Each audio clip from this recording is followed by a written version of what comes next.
Muy buenos días, bienvenidos todos, todas y todes a un episodio más de Vinculario aquí por Radio 13 Digital. Yo soy Luis Alberto Hernández y estoy como cada miércoles en la mañana en vivo con Rina Rajalevsky y esta vez con nuestro invitado del día de hoy para hablar sobre cómo me vinculo con el Día del Orgullo. Estando cerca de que suceda pues la Marcha del Orgullo en la Ciudad de México y estando en el mes de junio, es un tema del que teníamos que hablar sí o sí, un tema que nos parece bien importante a Rina y a mí poder traer a este espacio de Vinculario, y hoy por eso creo que es un episodio muy especial. Y como todos los episodios, pues queremos recordarte a ti que nos escuchas que esta conversación se construye contigo, que en esta conversación nos gusta escuchar tus opiniones, tus comentarios, tus anécdotas y sobre todo tus preguntas, aprovechando también para que puedas hacer cualquier pregunta a nuestro invitado del día de hoy. Y para eso tienes dos medios. Puedes hacerlo llamando aquí a cabina y nuestros productores podrán contestar el teléfono y pasarnos tus preguntas, o puedes enviar un mensaje de WhatsApp.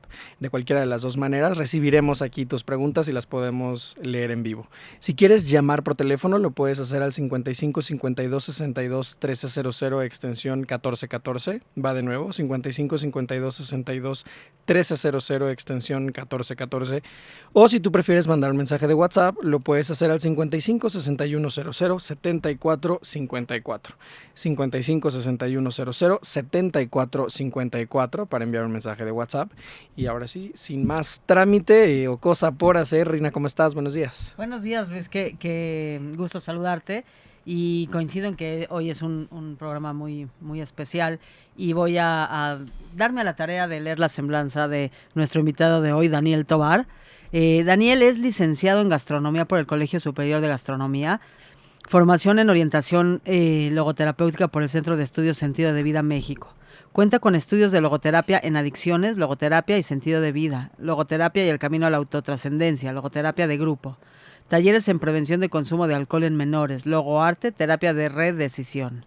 Actualmente es colaborador y alumno del Centro de Estudios Sentido de Vida México, cursando los diplomados de logoterapia frente a la codependencia, herramientas logoterapéuticas para el acompañamiento y supervisión de casos. Daniel brinda acompañamiento logoterapéutico. Bienvenido, Daniel, qué gusto tenerte esta mañana. Muchas gracias, Reina, muchas gracias, Luis. Aquí muy contento de estar con ustedes.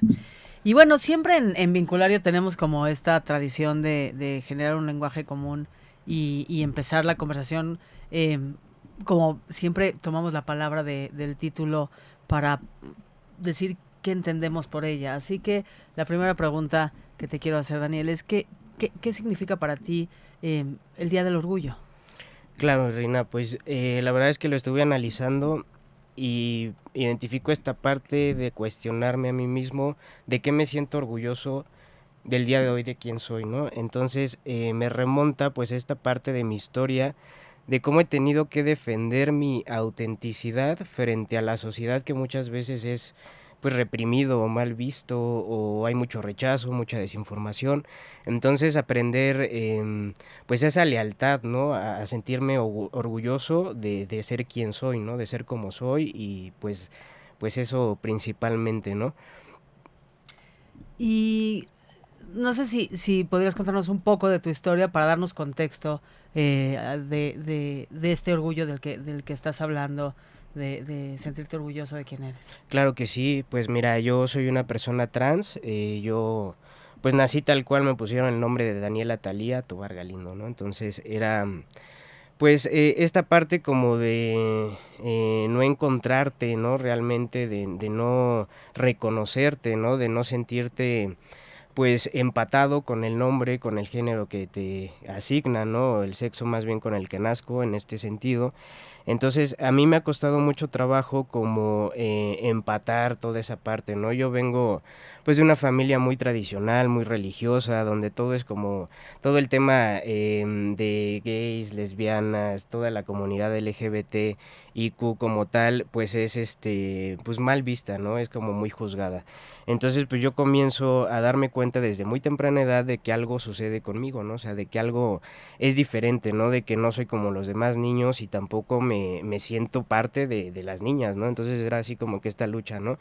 y pues esta parte como de manejar mi conducta, ¿no? O sea, de no te subas al árbol, no juegues fútbol, si traes vestido no abras las piernas, ¿no? Todo este tipo de situaciones que la verdad yo desde ahí comienzo a desencajar, ¿no? Yo veía, por ejemplo, a mis hermanas, somos tres, ¿no? Yo soy el menor.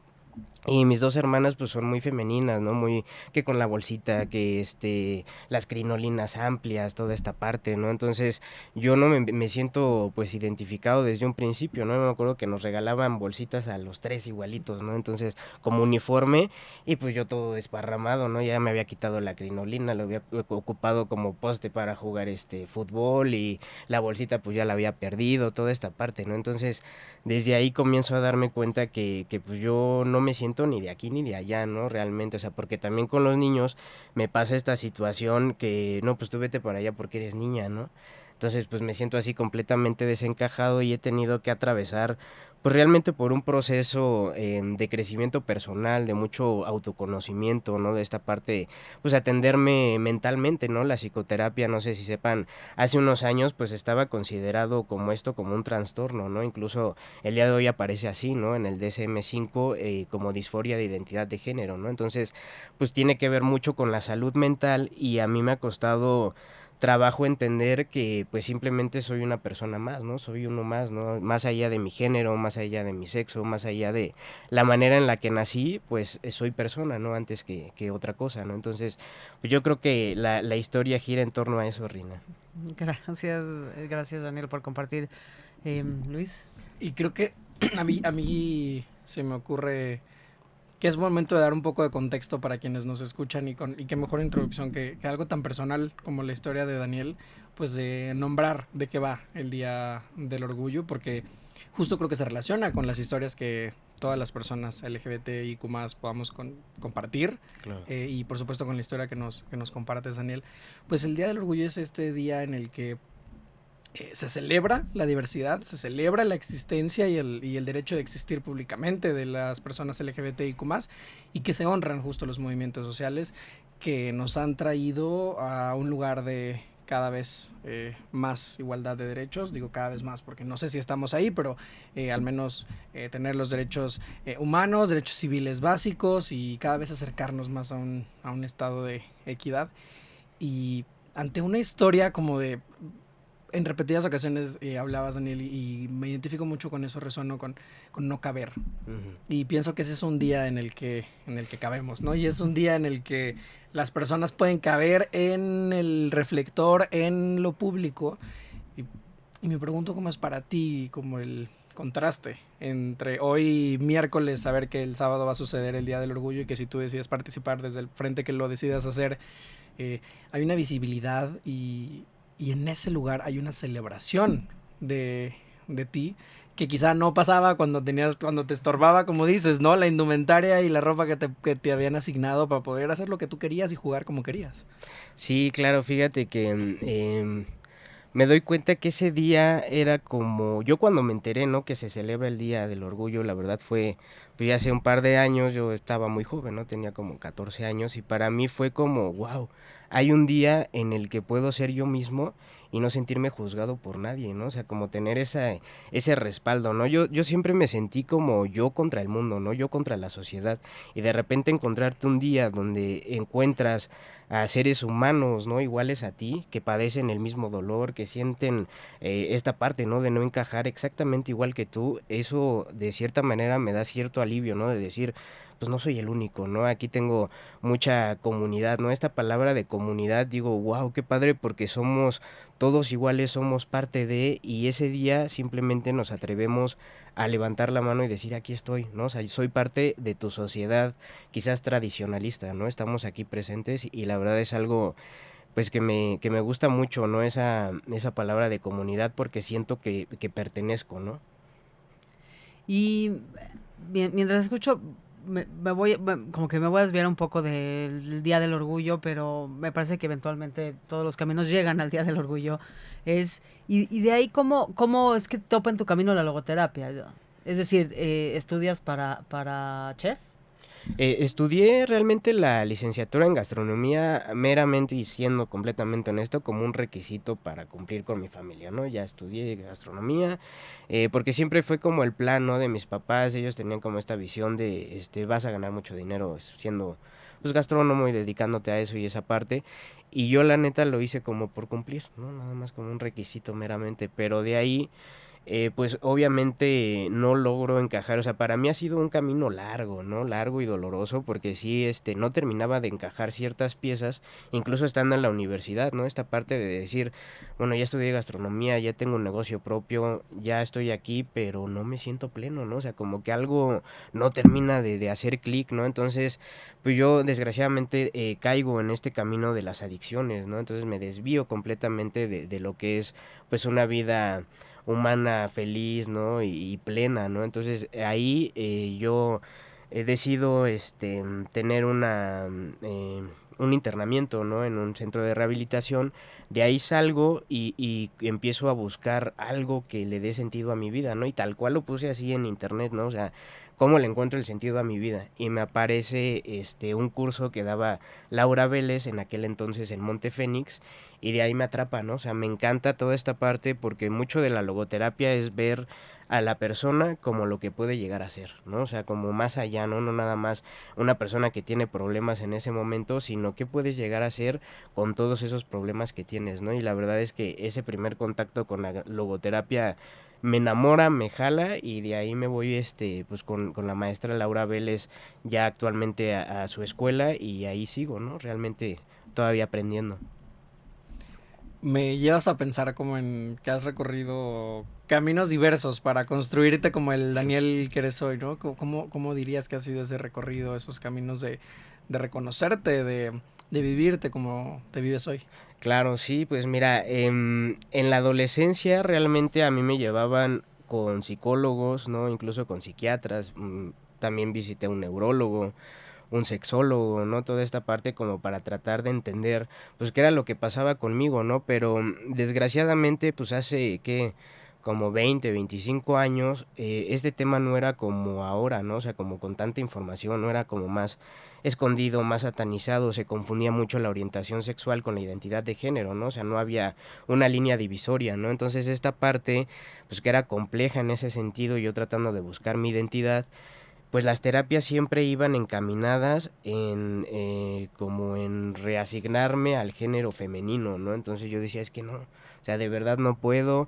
Y de ahí, siendo completamente honesto, yo me empiezo como a resentir, ¿no? Con la sociedad, a resentir con las personas que trataban de imponer esa parte, ¿no? Y pues yo comienzo, la verdad, a ser pues muy violento, ¿no? Muy sarcástico, muy intolerante, ¿no? A toda esta parte que no pues que no aceptaba, ¿no? Tal cual. Y no sé si han escuchado, ¿no? Si hay alguna chica trans, algún chico trans que escuche todo esto, esta parte de que te dicen es que tú eres mujer, pero quieres ser, ¿no? Hombre, ¿no? O sea, como si fueras una especie de convertible, ¿no? O sea, ahora que toldo y ahora que rines nuevos, y no es así, ¿no? O sea, yo realmente me tuve que cuestionar, ¿no? O sea, ¿quién soy, no? Y para llegar a descubrir quién soy, pues me pregunto, ¿no? ¿Qué es ser, no? O sea, esta parte de existir, ¿no? ¿Y qué es existir? Ser con el otro, ¿no? Y bueno, ¿cómo soy yo con el otro?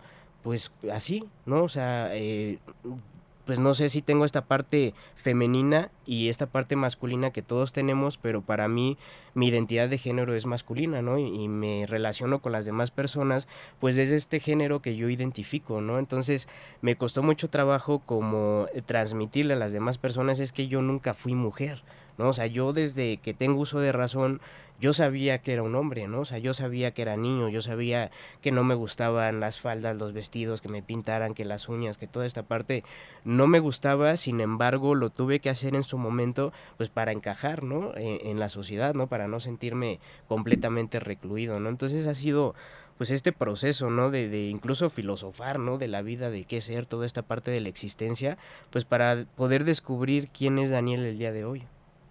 Qué importante la visibilidad y la representación de historias como la que nos cuentas, porque creo que sin escucharlas, justo las infancias hoy, que este va a ser su caso en algún momento, pues para saberles acompañar, para saberles escuchar desde un lugar amoroso, para ser profesionales que, como tú dices, bueno, pudieran entender que no eras, y lo digo entre comillas como tú lo cuentas, ¿no? Una niña que quiere ser niño, una mujer que quiere, ¿no? Con la intención de ser hombre.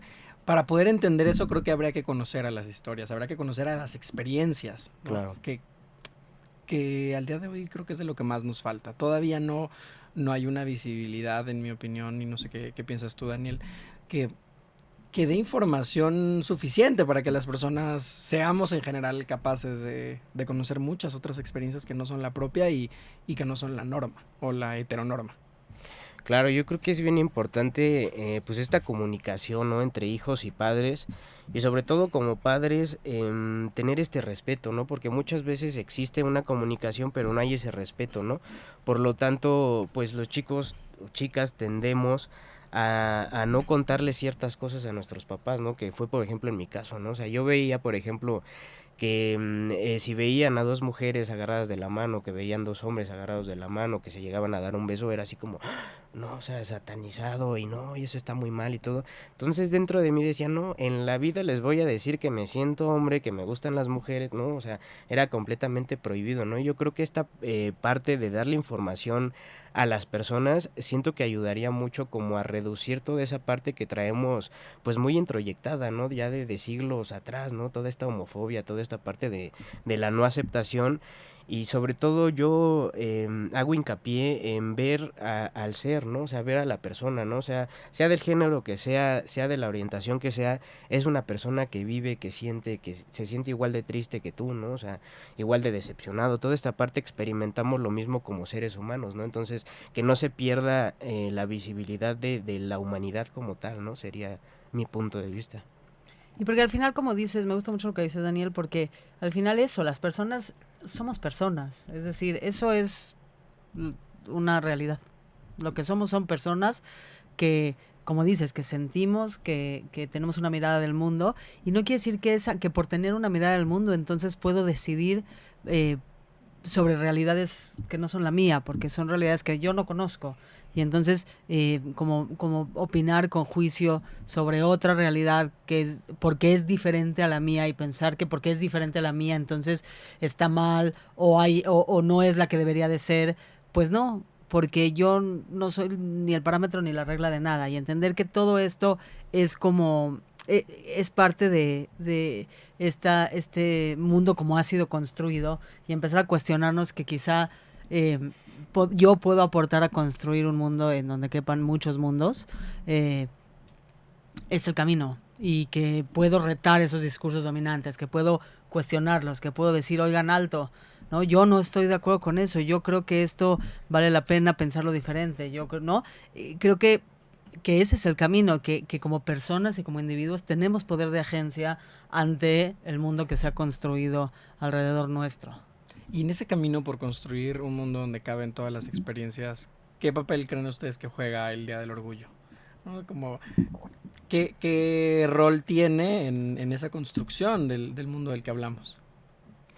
Yo creo que esta parte como de irnos un poco atrás a la historia y reconocer los primeros casos de personas como nosotros que comenzaron a levantar la mano, ¿no? A decir, estamos presentes, tenemos derechos, ¿no? Toda esta parte de reconocernos como humanos. Siento que si ahorita ha sido complicado, no quiero ni imaginar cómo ha sido en las décadas anteriores, ¿no? O sea, esta parte de represión, incluso crímenes, ¿no? Toda esta parte que sataniza mucho esta sección de la población, ¿no? O sea, como que esta parte siento que es de vital importancia. Por ejemplo, para mí ahorita que hago, como se llama el programa, ¿no? Este vínculo, es como también honrar al sufrimiento de las personas que me antecedieron, ¿no? Sí, y honrar quienes somos, ¿no? Honrar que aquí estamos y que somos parte de la existencia humana, y que estamos bien padres. Y suena, creo que si lo pienso, como que si hago un zoom out por el momento, no me alejo de la imagen, como que suena algo que ya tendríamos que hacer todas las personas, celebrarnos, honrarnos, pero creo que precisamente a las personas LGBTIQ+ no se nos no se nos permite en cierto punto, en cierta etapa en nuestra vida, por como suceden usualmente las cosas en nuestro tiempo y espacio, no se permite celebrar porque ni siquiera se permite nombrar ni ver una parte de ti que no lo es todo y que no es todo lo que eres como persona, pero una parte importante de ti. Precisamente el mandato es esconderlo. Para mí por eso es importante el orgullo. El orgullo como concepto es un opuesto a la vergüenza. Y creo que es un acto bien reivindicativo pensar en sentir orgullo por lo que alguien un día te hizo sentir vergüenza, en sentir orgullo y nombrar y hacer visible algo que una sociedad te exige por mucho tiempo o te trata de seguir exigiendo, aunque ya no le quisiéramos hacer caso, pues que no nombres, que no hagas visible, que no compartas. Creo que me lleva, no sé si también me estoy desviando, pero cuando he escuchado estas conversaciones, ¿no? De por qué no hay un día del orgullo hetero, bueno, yo lo que pienso es que yo no conozco un caso en el que alguien se le haya hecho sentir vergüenza por ser heterosexual, sí por ser bisexual, lesbiana, por ser gay, por ser una persona trans, por muchas otras cosas. Entonces, bueno, pues porque la acción reivindicativa quizá no es necesaria ahí, porque no había una imposición de vergüenza o de ocultamiento de tu identidad, de quién eres. A mí, hacia allá es a donde me lleva a pensar en el Día del Orgullo, no sé qué opinan. Sí, lo mejor imposible. Lo dijiste con mucha precisión. Si un día alguien quiere una buena porrista de Rina Rajlevsky, está muy disponible aquí. Oigan, y nos están llegando algunas preguntas que, pues por supuesto, van a ser de temas muy, muy diversos. Primero, Facundo nos pregunta, porque ha estado escuchando tu historia, ¿qué tan complejo es el proceso de transición? Uh-huh. Y, por supuesto, esto es algo que tú compartes hasta donde tú quieras, Daniel, pero es la pregunta de alguien que ha estado escuchando tu historia. Claro, con mucho gusto. Pues la verdad para mí lo más complicado fue aceptar que soy trans y ponerle nombre, ¿no? Como enfrentar esta parte de la familia, de decir, saben que este soy yo, si están conmigo, qué bueno, y si no, pues también qué bueno, ¿no? Y tomar esta decisión. Yo la verdad es que acudo a la clínica Condesa, clínica especializada Condesa. En aquel entonces se manejaba el seguro popular, ¿no? Entonces fue meramente sencillo, ¿no? Yo nada más llegué así, tal cual preguntando, oye, aquí es la clínica trans, ¿no? Porque hay una clínica trans ahí. Y te dan de alta y te empiezan a administrar tal cual la testosterona, que para mí no tiene ningún costo el día de hoy, ¿no? Eso es algo que yo admiro realmente del gobierno, ¿no? En ese sentido, esta parte de apoyo, porque las consultas, estudios médicos, todo lo que necesites, incluso atención psicológica, te la brindan ahí, ¿no? Sin ningún problema, ¿no? Tú nada más llegas, solicitas ayuda y tal cual pasa, ¿no? Entonces, ¿cómo es el proceso? ¿Cómo empieza? Primero te hacen como una evaluación psicológica, ¿no? Para ubicar, ¿no? Realmente qué es lo que va a suceder a partir del momento que tú decides tomar el tratamiento hormonal, ¿no? Esta reasignación de género, ¿no? Entonces, todo comienza con ese examen, digamos, de salud mental. Una vez que lo apruebas, te canalizan ya con la endocrinólogo, y te comienza a dar dosis de testosterona. Por ejemplo, en mi caso era una ampolleta de 1 miligramo. Cada 30 días comencé, ¿no? Luego ya cada 20 y luego ahorita estoy cada 15. Y varía un poco el tratamiento de acuerdo también a la fisionomía de cada persona, ¿no? Pero esto ya como que lo revisa la parte médica, ¿no? Eso por un lado, ¿no? Como la apariencia física, manejarlo por un lado. Y el tema en el que sí es un poquito más laborioso, ¿no? No, realmente no es complicado, ¿no? Es como más, lleva más tiempo esta parte de los documentos legales, ¿no? Ya cambiar tu identidad de género ya ante pues, la sociedad mexicana, ¿no? Tal cual. Entonces, lo mismo, ¿no? Voy a Salto del Agua, hago contacto con una licenciada que se encarga precisamente de estos temas. Te pide los requisitos, ya sabes, acta de nacimiento, CURP, todo lo que necesitas. De ahí te ponen como en una lista, te asignan un día de juicio, ¿no? Tal cual, acudes a los juzgados y pues te dicen, ¿no? Esta parte que a partir de ese momento, si tú decides cambiar tu identidad de género, vas a ser reconocido como un hombre, en mi caso, ante la sociedad y ante el gobierno, ¿no? Entonces, ¿qué implica esto? Que si yo, por ejemplo, cometo algún acto delictivo y llego a caer en prisión, pues me meten a mí a una a una cárcel de hombres, ¿no? Entonces pues te dicen así como, ¿estás de acuerdo? Y pues dices sí, ¿no? Entonces esta parte ya lo aprueban, pasan un par de meses, te llega tu acta de nacimiento nueva y aquí viene así como esta parte, ¿no? De ir a todas las instituciones a cambiar tus documentos legales, ¿no? Que en mi caso fue desde la primaria, la secundaria, la universidad, licencia, el INE, toda esta parte, ¿no? Entonces realmente ahorita hay mucho apoyo, ¿no? Ahorita ya hay como muchísimo más tolerancia y la verdad es que yo me di cuenta que en este proceso habemos mucha comunidad trans, ¿no? La neta, o sea, como dices, no está ahí escondida, está ahí siendo parte, pero como que escondiéndose, pero ya cuando vi, la verdad es que yo te puedo decir que hablo más o menos como uno de unos 50 o 20 casos que hubo antes del mío, ¿no? O sea, porque te dan la ficha, ¿no? Entonces yo dije, órale, pues sí somos bastante comunidad que estamos en este proceso, ¿no? Entonces, pues realmente pues, es más o menos, ¿no? Como una idea de cómo es este proceso. Muchas gracias por compartir tu historia con esa generosidad, Daniel, porque además creo que justo la logística de todo lo que acabas de contar es algo que la gente no tiene idea y que espero estemos creando hoy un espacio seguro para compartirlo, pero justo la intención es conocer, pues de qué va esta, como muchas experiencias humanas, pero esta experiencia en particular, a mí es la primera vez que lo escucho con ese detalle, con esa claridad de en esta ciudad cómo funciona, cómo sucede, y para alguien que te esté escuchando y que quizá está por recorrer o lo va a recorrer en algún momento, creo que es información valiosísima, ¿no? Conocer cómo es que se recorre ese camino. Y claro, y sobre todo descubrir y saber que hay un camino que se puede recorrer, es decir, y esto me lleva a la siguiente pregunta, que pregunta una persona anónima, que dice, soy una persona que me estoy conociendo y no me identifico con lo que veo. ¿A dónde puedo acudir y cómo trabajarlo para poder también hablarlo con mi familia? Uh-huh. Yo la verdad recomendaría acercarse a la clínica Condesa, ¿no? Tal cual. Porque ahí ya conocen todo este procedimiento, ¿no? Ahí ya vemos muchos casos similares e incluso yo, si les soy honesto, me sentí más identificado con las personas que esperamos nuestro turno, ¿no? De los que estamos ahí sentados y platicas y cambias tu historial y toda esta parte compartes, que como una atención psicológica como tal, ¿no? O sea, me sentí más ad hoc en esta parte de convivir pues con iguales, ¿no? O sea, de decir, ¿sabes qué? Yo me siento de esta manera, ¿tú qué sientes? No, pues que así. Entonces, esta parte de compartirlo, pues es muy importante, ¿no? Incluso si no, o sea, no es el afán promocionarme, pero si no, yo con mucho gusto puedo orientarlos en ese sentido, ¿no? O sea, de que realmente, pues platicar más allá de una terapia, pues como de un ser humano a otro ser humano, ¿no? Simplemente. Uh-huh. Gracias Daniel por tu generosidad. Y, y ¿qué, desde tu experiencia, qué le recomendarías a esta persona con respecto a el entorno familiar? Fíjate que yo me hice una pregunta en su momento, ¿no? De si no tuviera miedo, ¿qué haría? ¿No? O sea, porque muchas veces estás en esta duditativo, no soy yo, no soy, me cambio, no me cambio, toda esta parte, ¿no? Entonces yo dije, a ver, o sea, siendo honesto contigo, Daniel, si no tuvieras miedo, si tu mamá, su papá, tu familia, tus amigos, la sociedad no existiera y fueras el único ahorita y te dieran el chance, ¿no? Que haz de cuenta como el genio de la lámpara maravillosa, te doy un deseo, ¿qué pedirías?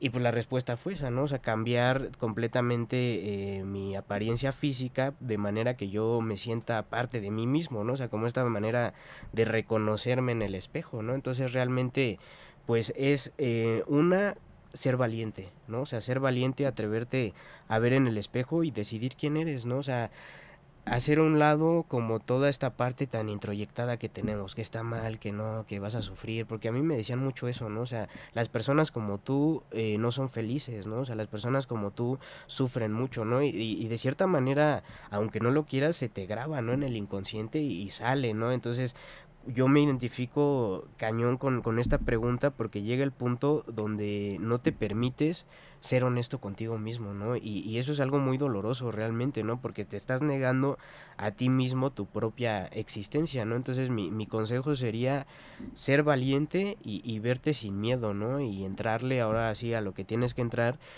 Y también resulta en muchos casos que supe de compañeros que a lo mejor en su momento aceptaron Y ya cuando empezaron a vivir un rol, ¿no? En la sociedad meramente de género, ¿no? O sea, su ropa, toda esta parte sin cambiar, sin ser hormonizados, sin la voz y toda esta parte, y empezaron a jugar ese rol masculino o femenino de acuerdo a su historia, se dieron cuenta que pues la verdad es que no iba por ahí y ya no te quedas con esa duda, ¿no? Entonces es esa parte de atreverte a hacer, ¿no? Y dejarlo fluir. Yo, además de que celebro y estoy completamente de acuerdo con todo lo que acabas de decir, Daniel, agregaría, y esto es algo que ya he dicho antes, pero me pongo muy necio con algunas cosas en la vida y esta es una de ellas, que tu primer trabajo en la vida es cuidarte.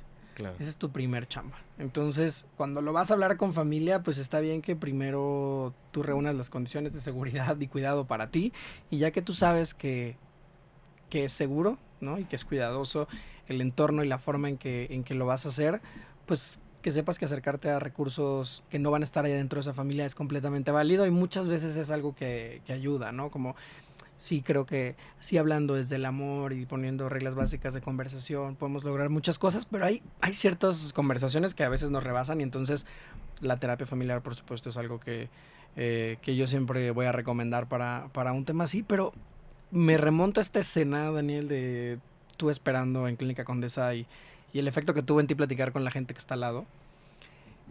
Me encantaría que quien mandó esta pregunta sepa que hay espacios que tienen ese efecto para las familias. O sea, que hay espacios que justo su chamba y parte del trabajo que hacen es conversemos entre familias trans, entre familias de personas trans.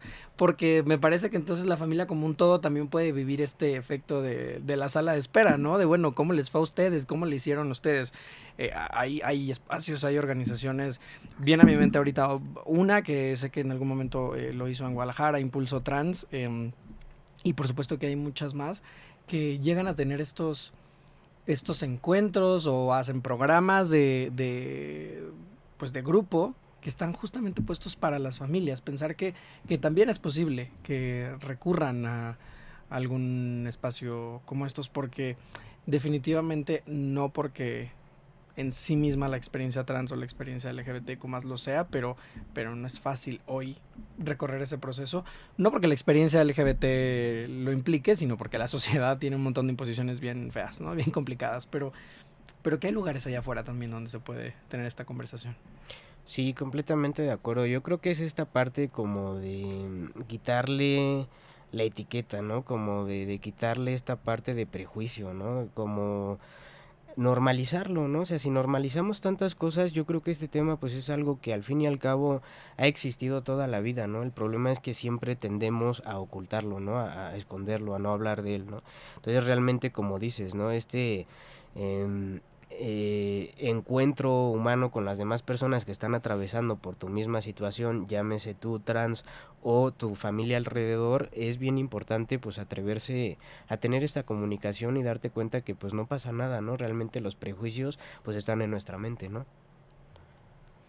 Están en nuestra mente y cuánto daño hacen cuando nos movemos desde ahí. O sea, pienso como algo tan aparentemente tan pequeñito y tan abstracto puede hacer tanto daño, pero bueno, hay cada vez más cosas que tenemos a la mano para cuidarnos de esas acciones y de ese daño. Y me quedo pensando mucho, me gusta mucho lo que dijiste, Luis, de, claro, la experiencia LGBTIQ+, no, como no tienen ninguna particularidad. Lo que lo hace, o tiene todas porque somos individuos muy individualizados, pero a lo que me refiero es, no tendría que ser difícil por sí misma. Lo que la hace que sea difícil es el contexto y el entorno. Es decir, como pensaba mucho, eso que dices, Daniel, de bueno, es que todo el mundo me dice, es que va a ser muy difícil y te vas a enfrentar a muchas cosas horrendas, ¿no? Así como, claro, porque el contexto es horrendo y difícil, Claro. no porque tu experiencia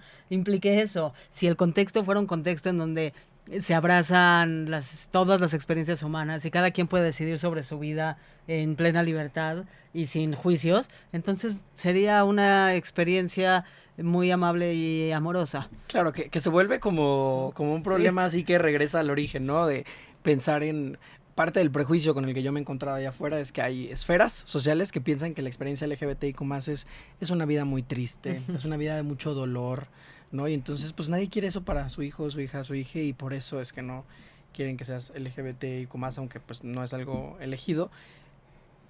Pero justo, ¿cómo no vas a estar triste si te corren de tu casa? ¿Cómo no vas a vivir dolor si la sociedad te pone todas estas barreras? Y en la escuela las autoridades educativas no están, y me refiero desde la maestra, el maestro que está enfrente, pues no están parando el bullying que le hagan a alguien por su expresión de género, por ejemplo.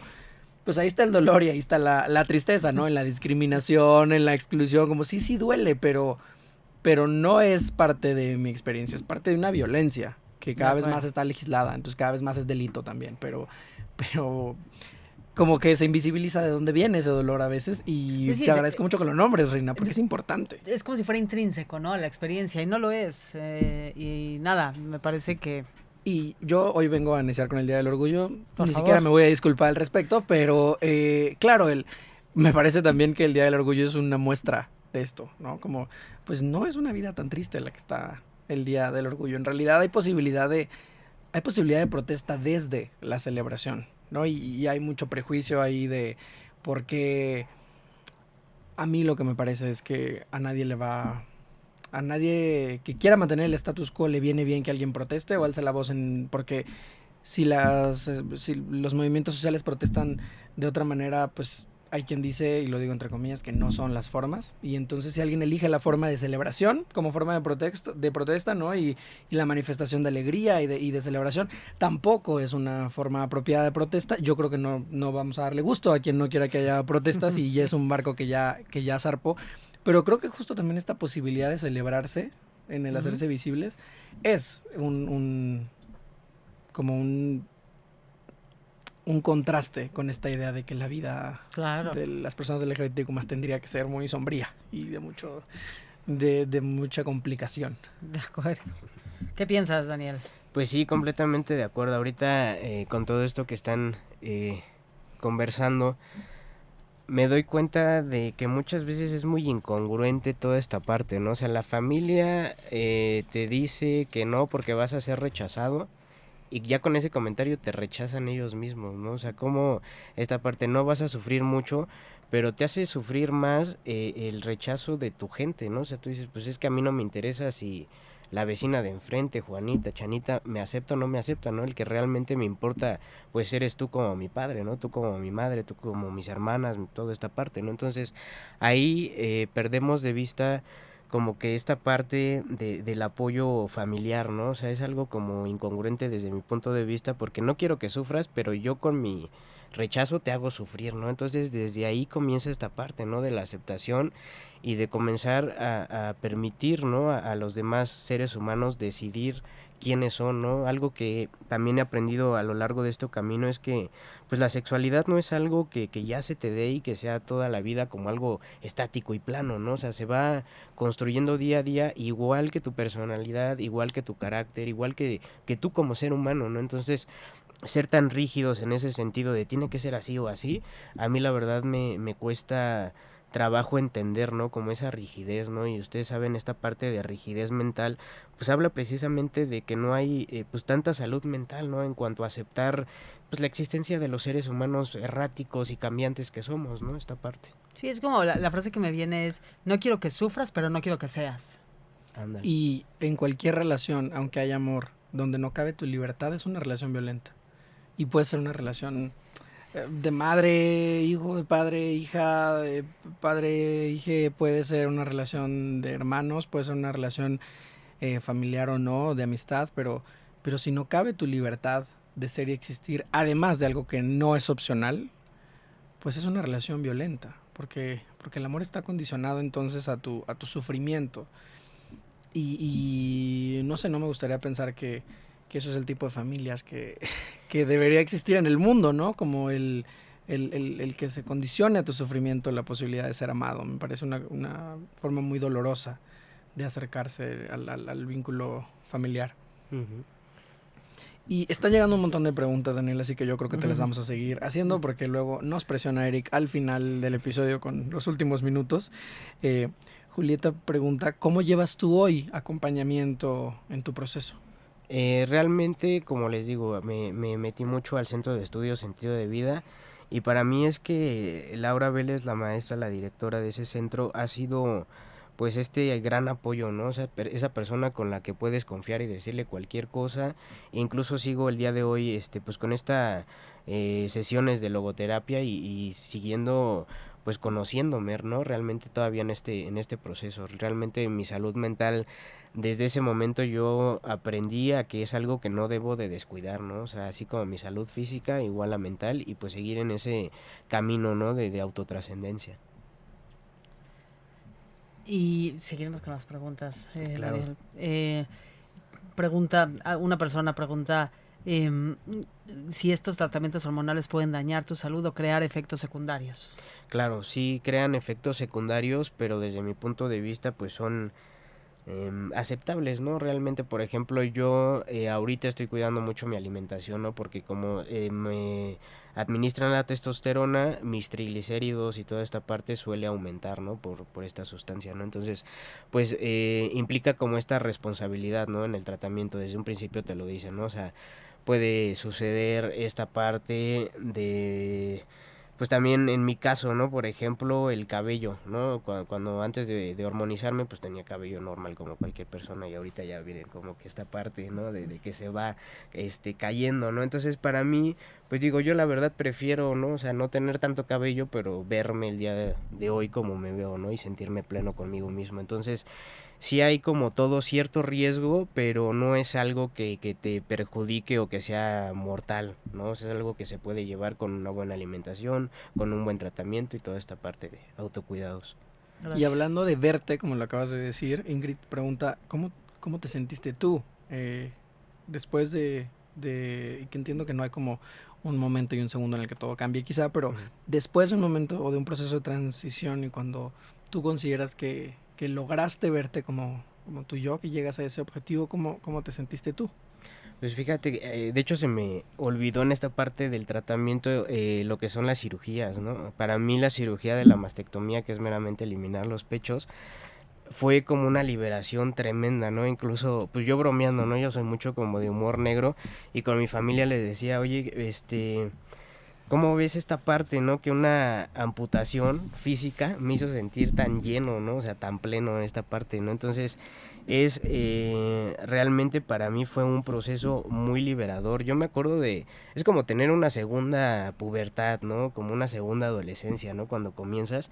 Y la primera para mí fue terrorífica, ¿no? O sea, yo sufría y lloraba y los pechos, todo el tema de la menstruación, todo, para mí era así como una pesadilla de la cual no me podía despertar, ¿no? Y después que fue lo contrario, comencé a disfrutarlo, ¿no? O sea, incluso los gallitos que se te salen cuando se te va cambiando la voz, ¿no? Que te sale el vello facial, que de repente te sale por aquí y acá todo vacío, pero te sientes orgulloso de esos 3 pelos que te salieron, ¿no? O sea, toda esta parte, pues física, para mí fue un proceso muy bonito, ¿no? O sea, como que el verme en un espejo y por primera vez no sentir así como ese rechazo, ¿no? O sea, yo era de esas personas que no tienen espejos en sus habitaciones, ni en el baño, ni en ningún lado, ¿no? O sea, realmente me costaba mucho trabajo verme y a raíz de todo este cambio, pues ya hay espejos, ya los acepto, ¿no? Ya incluso de esas ventanas, ¿no? Que te reflejas, ya te ves y te sonríes, ¿no? Como esta parte de que ya te gustas a ti mismo, ¿no? Y para mí eso ha sido pues algo muy, muy valioso, ¿no? Que me ha sucedido. Qué bonita imagen la que nos regalas, Daniel. Pensar en verte y regalarte una sonrisa, creo que yo con eso me quedo de todo lo De que acabas de decir, porque acuerdísimo. no creo que hay forma de ilustrarlo más. Y nos están llegando preguntas en abundancia, así que creo que vamos a seguir. Eh, Rodrigo nos pregunta qué es la logoterapia, porque lo ha estado escuchando en este episodio. Claro que sí, pues la logoterapia tal cual es una psicoterapia que va más enfocada en esta parte del existencialismo humano, ¿no? O sea, que quiere decir encontrar el sentido de mi vida, ¿no? O sea, qué es lo valioso para mí para que viva mi vida plena el día de hoy, ¿no? Como esta parte, pues trae mucha filosofía existencial de encontrar quién soy y para qué estoy en este momento, ¿no? En esta vida, como va muy enfocada en esa parte. Y Viviana nos pregunta, ¿los medios de comunicación han estigmatizado la marcha del orgullo? ¿Qué opinan? Yo creo que sí, la verdad sí. O sea, llega un punto donde, ¿cómo les diré? Como esta parte de que no todos lo vemos como es, ¿no? O sea, yo puedo opinar de una situación viéndola desde la sala de mi casa, ¿no? O sea, pero no sé cómo es realmente hasta que no voy, ¿no? Hasta que no vivo, hasta que no estoy plenamente ahí tal cual, ¿no? Y yo creo que muchas veces pasa esta parte de que es mal visto en cuanto a que dan su propia opinión, y entonces hay como esta parte de que manipulan ciertas imágenes, cierta información, ¿no? Entonces para mí no hay como ir y vivirlo, ¿no? O sea, esta parte de cuando te das cuenta que estás ahí y pues hay niños chiquitos, hay familias, hay como toda esta parte de convivencia, y es muy bonito, ¿no? Pero también, así siendo completamente honesto, me ha tocado lo contrario, ¿no? O sea, como que ya de repente es un día tan pleno para nosotros que nos sentimos, así que venimos de una represión social, y ese día nos quitan el lazo y andamos súper contentos, muy padre, con esta libertad, pero de repente es una línea casi invisible en la que caes en el libertinaje y atropellas el derecho de las otras personas, ¿no? Entonces, para mí eso ha sido también muy complicado, esta parte de entender que si yo pido respeto, pues tengo que dar primero ese respeto, ¿no? O sea, como esta parte de no irme a los extremos, ¿no? O sea, es mi punto de vista. Muchas gracias, Daniel. Luis, ¿tú qué Yo, yo pensaría que, como todo en la vida, yo no creo en la objetividad, entonces creo que, pues creo que algunos medios, creo que depende de qué medios, ¿no? Como cada persona habla desde su lugar, pues los medios son un conjunto de personas y habrá medios o distintos grupos de medios de comunicación que pues vayan en direcciones distintas y vayan con una intención diferente, ¿no? Y también al ser una industria y al vender, pues creo que eso lo complejiza bastante. Eh, de pronto mi lado idealista sí piensa que cada vez son más los medios que tratan de hacer una visibilización más responsable, más consciente, pero sí, creo que hay muchos medios que lo han estigmatizado. Yo pienso yo que no viví en la Ciudad de México hasta hace unos 6 años, pues la idea de la información que llegaba a los medios nacionales de comunicación, las tomas de video, las personas a quienes deciden hacerle un zoom in y mostrar en los noticieros, pues depende del noticiero y depende del medio de comunicación, pero sí, algunos son tendenciosos y tratan de mostrarlo como si toda la marcha fuera exactamente igual y se tratara de una cosa, cuando se trata de un montón de cosas, ¿no? O como si fueran quizá un grupo o tipo de personas. Híjole, el acrónimo tiene un montón de letras y hay un montón de experiencias y un montón de expresiones, ¿no? Yo cuando he estado presente en la marcha, pues me es cada vez, y me parece muy bonito, pero cada vez más sorprendente para bien, ver pues que cada vez hay más familias. Y los medios de comunicación no siempre están mostrando las familias, las infancias en los hombros del papá, de la mamá en medio de la marcha, que es algo que pasa todo el tiempo si tú estás ahí, pero que justo en el noticiero de la noche a veces no está eso en la toma, y entonces pareciera que fuera un espacio muy distinto. Yo estoy de acuerdo con Daniel, hay que ir, hay que vivirlo y hay que sentirlo, porque creo que yo es una libertad que nunca he sentido más en mi vida en ningún otro espacio, y es un espacio bien seguro. Sí, creo que la imagen que se muestra pues es otra. Y Joel nos pregunta, en temas de derechos, ¿cuáles creen que hagan falta para la comunidad? Celebramos mucho, pero hay un largo camino. Yo desde mi punto de vista, fíjate que antes, bueno, en el proceso que todavía no cambiaba mi INE, mis documentos y toda esta parte, yo de plano opté por no trabajar, ¿no? O sea, porque era completamente incongruente que me hablaran para hacerme una entrevista y ya contestara con esta voz, pero mi documento decía Daniela Talía, ¿no? Y la gente se saca de onda, ¿no? O sea, no se presta a que le expliques y toda esta parte, o sea, es como bye, ¿no? Y te cuelga y ya no tienes oportunidad, ¿no? Entonces, quizás esta parte, ¿no? O incluso cuando no has cambiado los documentos, veo instituciones que ya comienzan a referirse desde el apellido, porque es como bien complicado, ¿no? A mí en el INE me pasó y me dio tanta pena, ¿no? De Daniela Talía y pues todos esperando, ¿no? Y yo así, ¿no? O sea, todo muerto de miedo de decir, puta, ¿cómo me paro? O sea, ¿con qué cara, no? Como que esta vergüenza.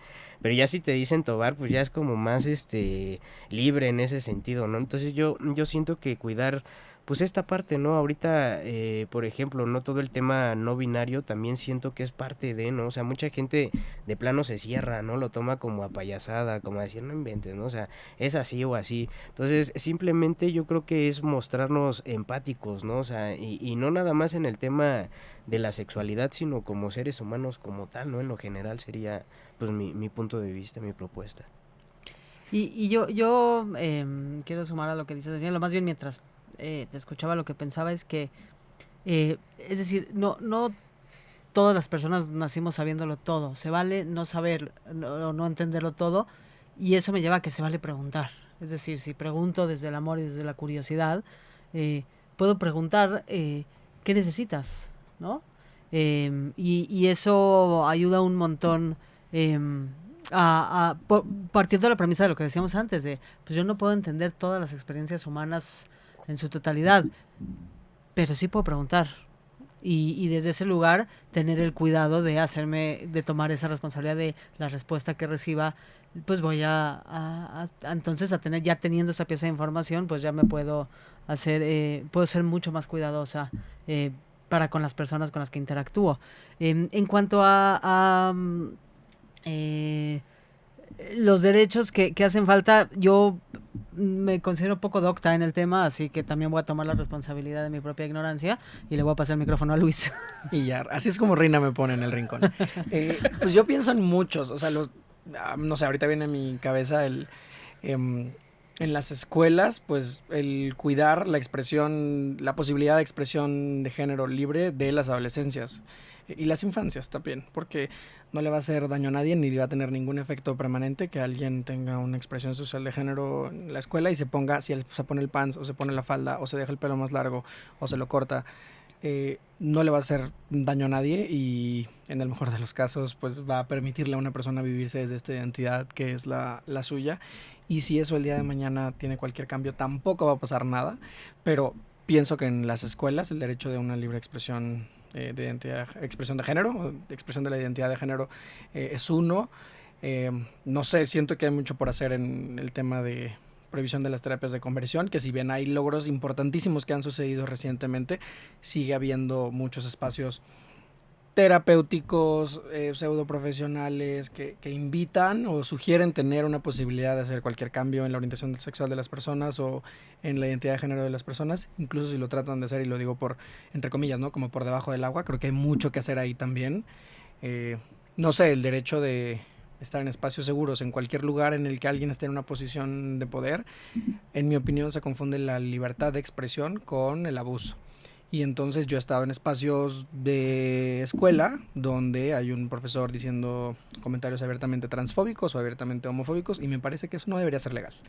Entonces, nada, pienso que hay mucho que legislar en torno a eso, a visibilizar que hay una posición de poder y que el entorno educativo, por decir uno, pero todos los demás, los de salud, los de cualquier servicio institucional, pero cualquier deporte, pero el educativo tiene que ser un espacio seguro y todas las personas tenemos derecho a entrar a una clase y no ser discriminados o violentados por un profe. En el deporte creo que hay mucho por hablar de inclusión, mucho que aprender, estas conversaciones tendenciosas que se enfocan en cosas que no han pasado, ¿no? Como todos los hombres trans todas las mujeres trans le van a ganar a todas las mujeres competidoras, pero pues en ningún lugar está pasando eso en la estadística, en ningún lugar está siendo un problema, y como si no hubiera problemas en el mundo, pues nos ponemos a resolver problemas inventados. Creo que hay mucho por trabajar en tema de derechos, así que, Joel, gracias por tu pregunta. Yo sabía que hacía bien pasándote el micrófono, ¿viste? Soy una chica astuta. Daniel, nos dice Eric, nuestro productor, que nos quedan 3 minutitos y no queremos dejar pasar este programa sin que, como ya es tradición en Vinculario, nos des una recomendación sobre algún libro, alguna película, alguna serie o algún material que, si las personas que nos escucharon esta mañana quieren continuar la conversación o quieren profundizar, puedan acercarse, y nosotros nos encargaremos de hacerlo un post que subiremos en Instagram, en @vinculario, en donde nos puedes seguir, y si no nos sigues, este es un buen momento para seguirnos, y si ya nos sigues, para que recomiendes @vinculario a alguien más. ¿Qué recomendación nos podrías dar? Claro, yo creo que del libro, para mí el que me cambió completamente mi visibilidad del mundo, incluso de mí mismo, es precisamente el que comentábamos antes de comenzar esta bonita sesión, pues esta parte del hombre en busca de sentido, ¿no? O sea, sería como que mi más grande recomendación. En cuanto a series, una que me tocó así el corazón, que dije, oye, qué bonita forma de ponerlo en la pantalla para que todos podamos entender cómo se desarrolla un amor del mismo sexo, del mismo género. Es una serie que está en Netflix, si no mal me equivoco, es Heartstopper, que me tocó el corazón, o sea, de verdad fue algo como muy... me sensibilizó, ¿no? De ver como la inocencia, ¿no? De realmente cómo están descubriendo pues el amor como tal, ¿no? Y sin tabús, ¿no? Sin prejuicios, sin esta parte de meter pues tantas introyecciones que traemos, ¿no? Desde niños. Entonces yo creo que para mí esa sería una muy bonita serie. Ay, perdón, ahorita me vino a la mente la de Mi vida en rosa, ¿no? O sea, yo cuando vi esa película dije, wow, ¿no? O sea, como ahí está plasmado todo lo que yo pienso y lo que siento y lo que vivo a diario, ¿no? O sea, qué padre que no soy el único y que haya un filme que hable precisamente de todo esto, ¿no? Muchísimas gracias, Daniel. Gracias por estar aquí, por acompañarnos y por compartirte con tanta generosidad y tanto amor. Yo te lo dije fuera del aire, te lo digo aquí al micrófono. La primera vez que te conocí y te escuché hablar, como agradecí mucho, no solo la honestidad con la que compartes y la elocuencia, sino el corazón que tienes, es decir, que compartes desde un lugar de mucho amor. Y muchas gracias por ser parte de Vinculario, y pues gracias a todas las personas que nos escucharon, gracias a todas las personas que nos mandaron sus preguntas. Y bueno, si quieren contactarnos, por favor, @Vinculario en Instagram o vinculariomx@gmail.com. Ahí nos pueden poner dudas, preguntas, comentarios, sugerencias. Si tienen algún tema que quisieran que tratemos, por favor, nos encanta escucharles, porque recuerda que este es un espacio co-compartido y co-construido. Luis. Muchas gracias a quienes nos escucharon hoy y gracias, Daniel, por haber estado. Disfruté mucho esta conversación y te lo agradezco de todo corazón. Muchísimas gracias a ustedes por la invitación y estoy muy contento de estar aquí.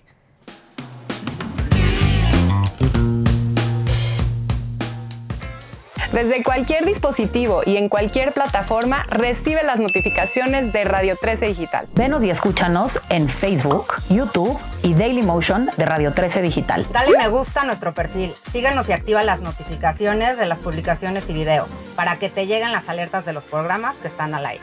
Escucha nuestro podcast en Spotify, Amazon Music, Apple Music y Deezer. Síguenos en YouTube. Búscanos como Radio 13 Digital. Suscríbete a nuestro canal y activa la campana para que te lleguen las notificaciones de todo nuestro contenido. Visita nuestra página web www.radio13.mx. Radio 13 Digital, programación consciente.